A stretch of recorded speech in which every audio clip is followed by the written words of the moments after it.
You see that girl going viral about the pain it is around being lusted over? I'm gonna just say this. Being lusted over and never properly loved will literally fry your brain cells. Like, what's literally giving people brain damage is getting that feeling of being lusted over and never loved, because it really translates to good enough to sleep with, but not good enough to be with. I always used to hear about your frontal lobe developing, and everyone used to say it was around 25. And when I tell you mine developed at 25, that little came right on time. And the pain I felt when my eyes were opened, and the first thing I realized was that people don't love me, people lust over me. But do you know what? That realization, as painful as it was, changed everything for me. I stopped going to certain places. I stopped talking to certain people. I stopped presenting myself in a way that showed people parts of me that were actually private and for me. Because I was like, wait, if these people don't love me, which is fine, because I don't want to be loved by everybody anyways, and you can't be, that means that a lot of the things that they're doing and saying are just to get into my pants. And that realization opened my eyes up to a world outside of male attention, a world outside of using your sexuality to promote yourself as attractive. Like, opening up my eyes to that meant that I was able to actually enjoy my life with my friends, by myself. I was able to do new things, have new experiences. These people don't love you, and that's okay. That's actually okay. That's not a problem. The problem is confusing lust and love, because lust and love are two very different things. They're not the same thing.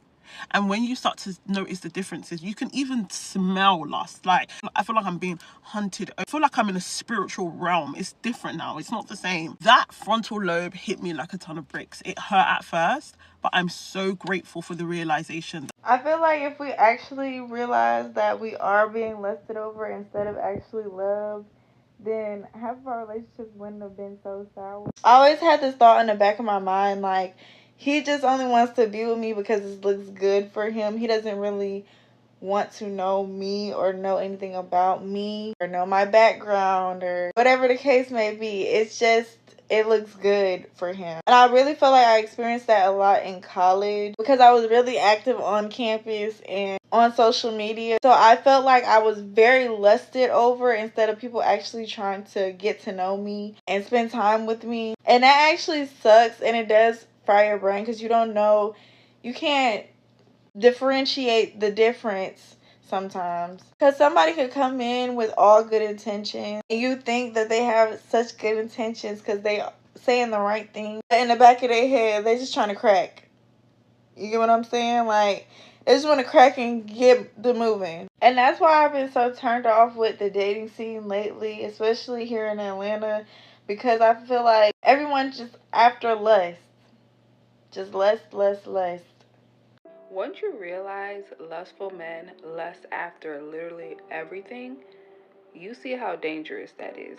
You should not be flattered if a lustful man lusts after you. That's what they do. They lust after any and everything. They lust after everyone, and that is very dangerous. They have no type and they have no boundaries. They will do anything to fulfill their desires and that lust. Once you realize that you're dealing with a lustful man, you need to make your exit. You need to make sure that you're planning your exit if you're in something serious, and go get checked. But lustful men are one of the most dangerous types of men out there because they will stop at nothing. It gets to a point where they will stop at nothing to get what they want. They will always be doing something behind your back, and they will always be trying to fulfill some fantasy or some desire, and it doesn't matter who or what it's with. Be very careful with lustful men.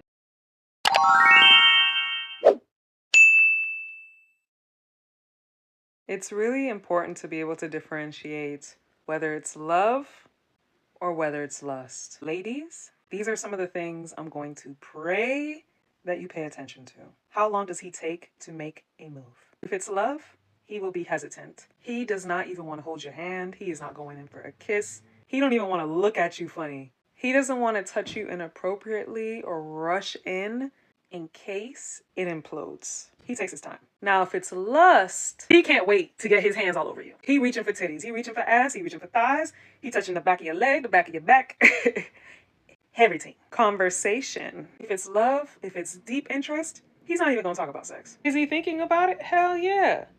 But he's not going to bring it up. If it's lust, oh yeah, the conversation's going to end there, begin there, go through there. Something is going to be there. Compliments. Whew, this is really important to pay attention to. Is he complimenting your face, your outfit, your beauty, your grace? Or is it your cleavage? How sexy you look, how edible you look. When he first approached you, reached out to you, messaged you, was it respectful? Was it terse? Some little emojis and he was just trying to get to the chase? Was there thought behind it, or was he just going in for the nitty-gritty? All these details help you differentiate what his intentions are. Does he get lost looking in your eyes? Or does he get lost looking in your titties? Is he cool going out in the day? Or do all of his activities happen to be in the night? He always trying to get you back to his place? Or is he just happy to see you any place? A man who cares about you will also lust for you, but there's a difference when it's primarily lust versus someone who cares about you and sees a future with you. And it's very important that you are able to differentiate between the two. Here are some signs you're dealing with a man who has a lusty, nasty, dirty, a lustful spirit. Because everything manifests in the mind, aka the spirit first. From my experience, the first indication that you're dealing with a man who struggles with lust is he will pin you against other women. Let's use Drake and Future as examples, right? Since Future's a trending topic right now. You notice in their music how they're always talking about women's friends, or if you ain't serious, tell your friend take her fine ass home, or you know, your friends ain't your friends, or all your friends asking for the Wi-Fi. Friends. These men will pin you against other women so that you compete for their validation, for their attention. They will pillow talk with you about other women, and they try to act like they're downplaying these women, right? They will badmouth these women like, oh, you know, nah, she did it the whole time. He be sleeping with these women, and it's to get you to compete with them for his attention. Or if he leads with a sob story about his ex, like, yeah, my ex just played me, or, you know, he's always finding a way to make himself the victim. Like, you know, this why I don't mess with a lot of people. This why I don't got no friends. That's typically manipulation. It's so when his spirit starts to show its head, your first reaction to it, instead of like backing up, it's like, oh no, I'm not like your ex. I'm not like these other women. You're trying to prove you're different than them. And why is this lustful, right? Because a man who truly desires you is only going to see you. He's only going to see you, and he's going to want to be in good with your friends. He is not going to try to isolate you from them. This is another reason why I say a lot of lustful men are just straight up narcissists, because they want to be able to have access to multiple women. I can't have access to multiple women a lot of times if they are communicating with each other. And how do I get them to not communicate with each other? I make them enemies. I tell you your friends are fake. They're just hating on you, so that you don't tell them about me. Because if you tell them about what I'm putting you through, or you get too many people in your ear, you will see that I'm really just a lust demon. Another reason why it's lustful is because who the hell wants to have to worry about the man they're dating or seeing hitting on a homegirl, hitting on their friends? When I was dating the Virgo, and I'm only calling him the Virgo because I don't want to use his name, for all the men in my comments like, are you blaming Virgos? No, like, y'all are slow. But when I was dating the Virgo, that was something always in the back of my mind. Like, even when I was with my homegirls or with a nice looking group of girls, like, oh my God, he would try to hit on her, right? And embarrass me. That's lustful. That's dirty. That's nasty. Like, have some fucking decorum about yourself. You can't even restrain yourself. I got to worry about you hitting on my friend. And again, this is why I say the spirit of lust manifests into women as confusion.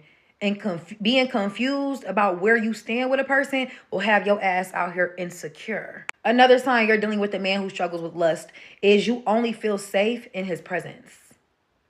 Yeah, you only feel safe when you can physically see what the hell he's doing. The moment you leave his presence, baby, your whole nervous system is out of whack. You're overanalyzing everything he said, everything you said. You're illuminating on y'all exchange. Is that the word? Illuminating? ruminating, when you just keep thinking about it over and over and over, that's not a good sign all the time. He's either A, struggling with lust, because lustful men have a lot of different energies on them, a lot of different spirits on them that just, I can't even explain it. It's just like you can't think straight. Or he's just emotionally unavailable. Emotionally unavailable men, when you're dealing with them, you are always trying to pick their brain because they're never being straight up. So if you find yourself, analyzing everything this person says, just walk away. They're not available. And last but not least, you feel drained after y'all have intercourse. You feel drained and a little bit of shame. Contrary to popular belief, during intercourse, it is the woman who is siphoning the man's energy. Okay, let's be clear. We are in control, baby. Because a lot of men, 80%, 85%, 90% of the time is not even getting a woman to her peak.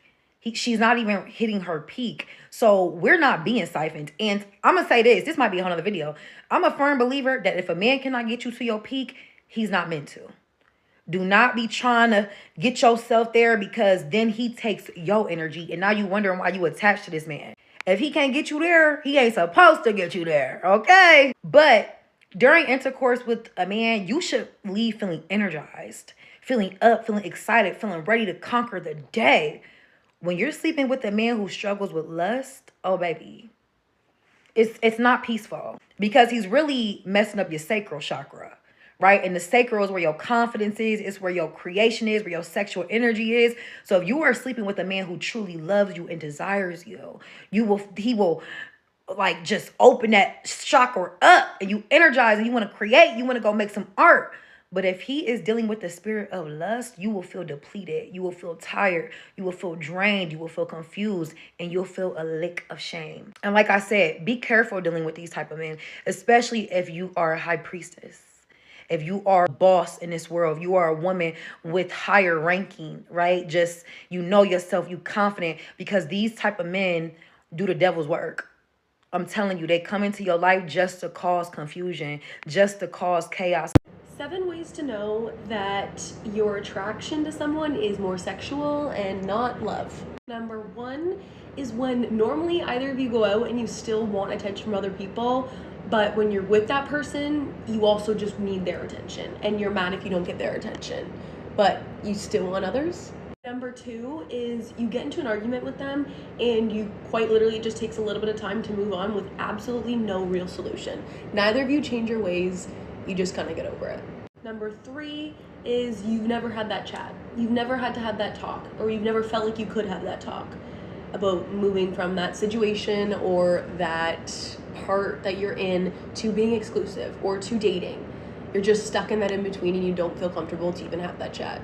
Number 4 is you're way too lenient. You let this man do absolutely anything and still come back to you, and still come back to bed with you, and still come home with you after a night out. You let him absolutely do anything. He could be flirting with other girls, but you allow it as long as he comes home with you that night.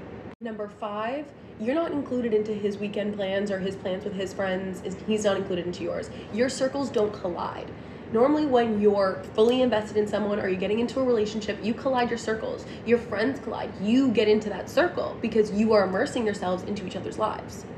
Number 6 is the memories that you guys have together is small. They're minuscule. It's not that you guys have gone out of your way to do something big for each other. You haven't had a surprise party for his birthday. You didn't decorate the whole hotel room with flowers and this and that and get his parents involved in whatever that may be for his graduation. It's not that deep. The memories that you guys share might just be in the bedroom, might just be a little chat that you guys had, might just be a phone call. It's not that deep. And last but not least, you guys find yourself so confused as to what you are. Or maybe you just find yourself so confused. You have no idea what's going on. Sometimes you don't even know if he likes you that day. It's just confusion. And honestly, if this is what you're into and this is what you want, go for it. By all means. But I'm not wasting my time with that. If you don't know how to detect a lustful man, you could be talking to a man and you might be thinking that he's genuinely interested in you, when in all reality, he just has lust for you. So I'm going to tell you guys how a lustful man operates, how they think, why they do what they do, and how you can detect a lustful man so you avoid him, because lustful men are not to be trusted. One of the main things that a lot of lustful men have in common is they try to move quickly because they have a fantasy about you that they want to fulfill. So the quicker they get to that fantasy, the better it is for them. Lustful men do not prioritize connections or bonds with women. They only prioritize that selfish internal desire that they have for her, that they want to make happen through that fantasy. A lustful man's feelings for you are purely fantasy driven. So he's going to try to get as much out of you as he can before reality comes crashing back in. And this is exactly why a lot of lustful men move quickly. Let's say you're on date 2 or you're on date 3 with this man, and he starts telling you phrases like, I feel like I've known you for so long. I feel like I connect really well with you. I vibe with you like I don't vibe with anybody else. He might even tell you that he loves you. If he says that shit on date 2 or date 3, lustful man, because why is he telling you all these things and he barely even knows you? Love grows over time, and if he's not building a connection with you by actually getting to know you and who you are, it's probably because it's more than likely based on sexual attraction. So he's going to try to get it quick instead of trying to get to know you. Another thing lustful men do is they'll only hit you up when it's a last minute plan, and they don't really plan actual dates out to get to know you, because they're more than likely just trying to see you so they can hook up with you. If he's not actively planning out organized dates, trying to actually see you and making some sort of effort to reach out to you to actually get to know you, more than likely based on lust. If he's in lust, he's not going to ask about your life or bother to know anything about you beyond the physical. But if he's genuinely interested in you, he's going to ask more things about you because he wants to get to know who you are. If he's in lust, he's not going to bother to introduce you to the important people in his life because he doesn't see you as somebody important. He doesn't see you as a priority. But if he sees you as a priority, and if he sees you as somebody important in his life, he's going to introduce you to other important people in his life. And the biggest sign that a man is lustful is he will try to get touchy with you really early on. And this can range from a hug to a little tap on your shoulder, a little tap on your leg, a little pat on your back. Anything physical, a lustful man will try to make it as physical as possible, as quick as possible.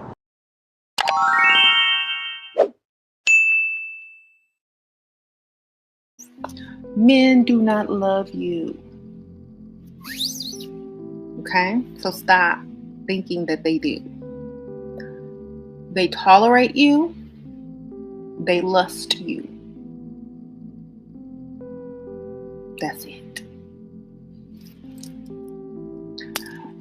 If they're your family member that is related to you, that is a whole different type of love.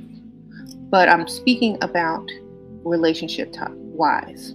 Okay, so never do anything based on thinking that he loves you. Only do it based on your best interest. Only do something based on your benefit.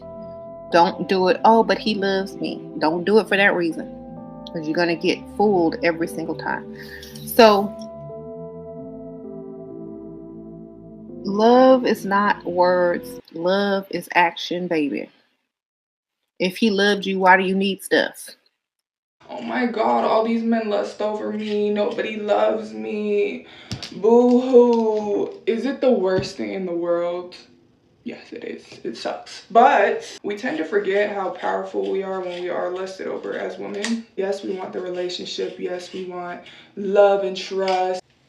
Are you delusional? How many times have you tried? Literally, how many times have you tried in this year alone? And you know, I do believe that there's good guys out there. I think it's very rare. There's people that align with us more than others. And you can search for that, but I need you to start thinking about what you need and not what you want. What you want is somebody you can talk to, and what you want is trust, and what you want is maybe a home with some kids. Maybe that's what you want. Everybody's wants are different. What you need is your nails done. What you need is your hair done.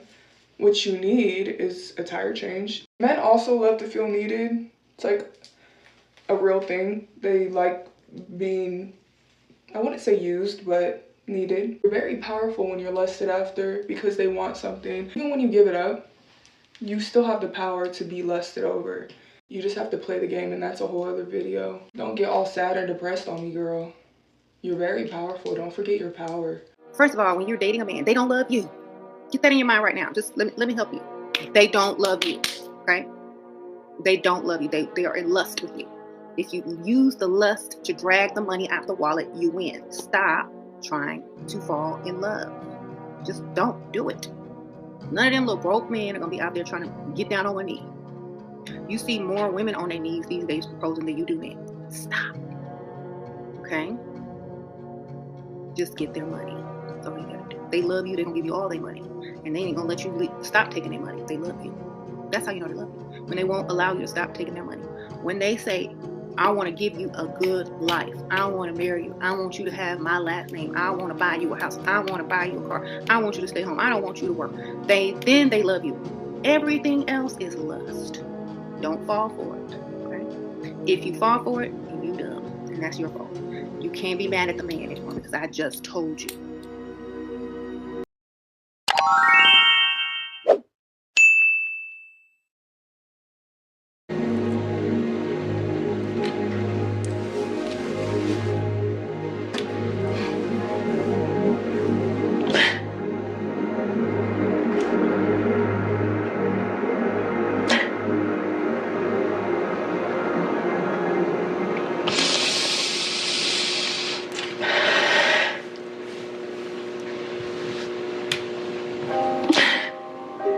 This is for the girl who feels like she was enough to be lusted over, but she was never really enough to be fully loved.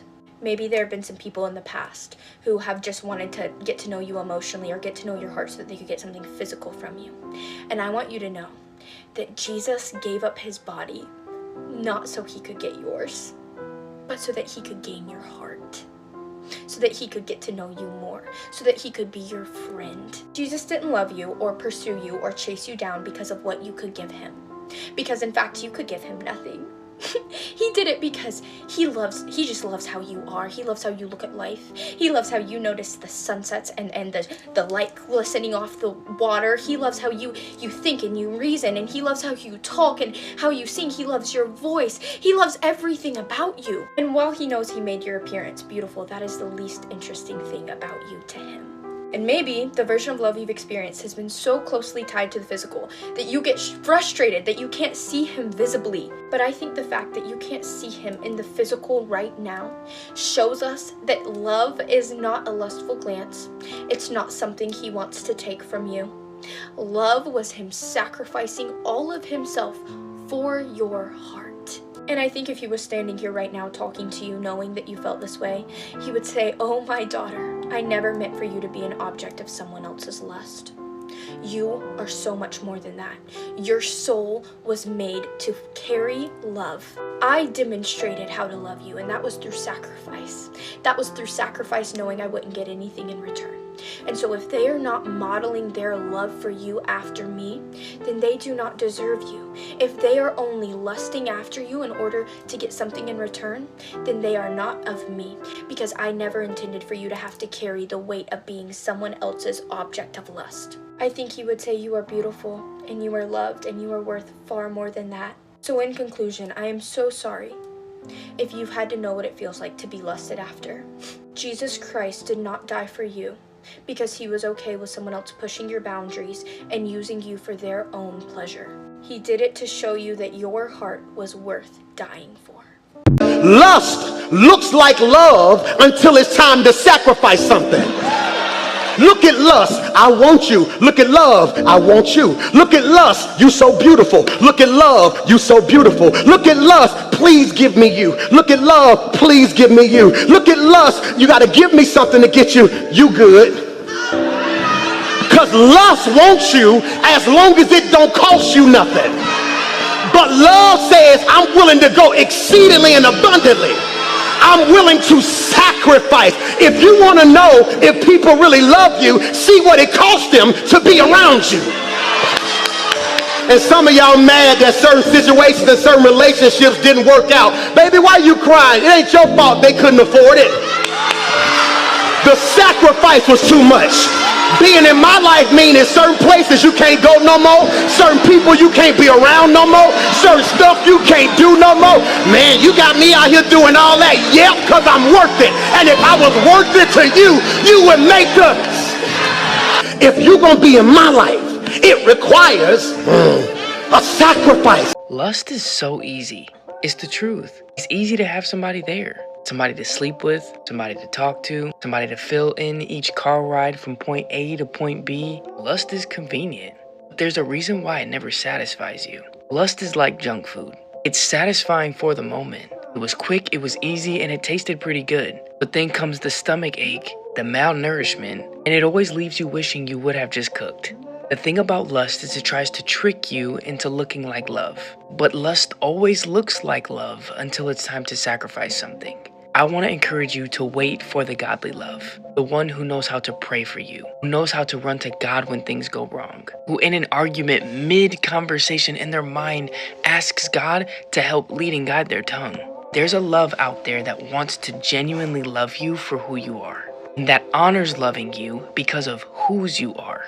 Lust is not worth sacrificing what love actually feels like. There is someone who's going to love you so dearly, a love that is Christ-like.